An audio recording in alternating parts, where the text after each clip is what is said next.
sur les réseaux sociaux plusieurs vidéos qui prouvent que l'armée israélienne fait tout son possible pour épargner les civils, quitte à reporter parfois des frappes stratégiques et importantes.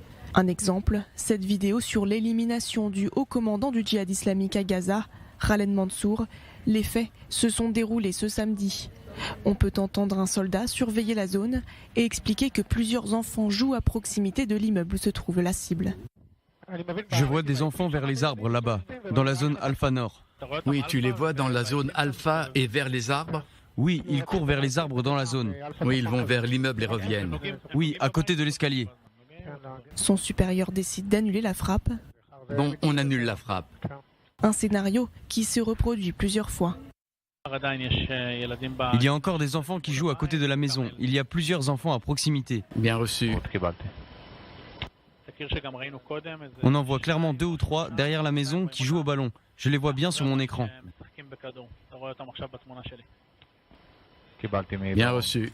L'armée israélienne aura dû reporter sa frappe à 3 reprises afin de s'assurer de ne blesser aucun civil. Des vidéos comme celle-ci, il en existe des centaines. Afin d'éviter des pertes civiles, l'armée israélienne opère de plusieurs manières. Régulièrement avant des frappes, des tracts sont lancés pour prévenir les personnes qui vivent à proximité. Des appels qui sont aussi régulièrement passés aux résidents de la zone pour s'assurer que tout le monde est parti.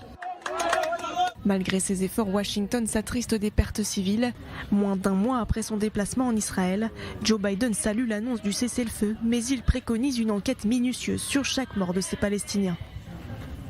Alors que l'Égypte, une fois encore, a joué le rôle de médiateur dans les négociations pour un cessez-le-feu, les États-Unis se sont eux limités à soutenir Israël dans ses efforts. Washington avait récemment donné 500 millions de dollars supplémentaires pour le financement du réapprovisionnement du système de défense Dôme de fer. Et parmi les personnalités qui fustigent l'État hébreu pour les pertes civiles gazaouis, le président turc Erdogan. Dans un discours, le leader turc condamne l'opération militaire israélienne dans la bande de Gaza. Nous condamnons fermement les attaques d'Israël contre Gaza.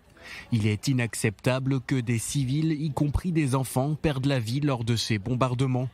La Turquie se tient aux côtés du peuple palestinien et de nos frères de Gaza.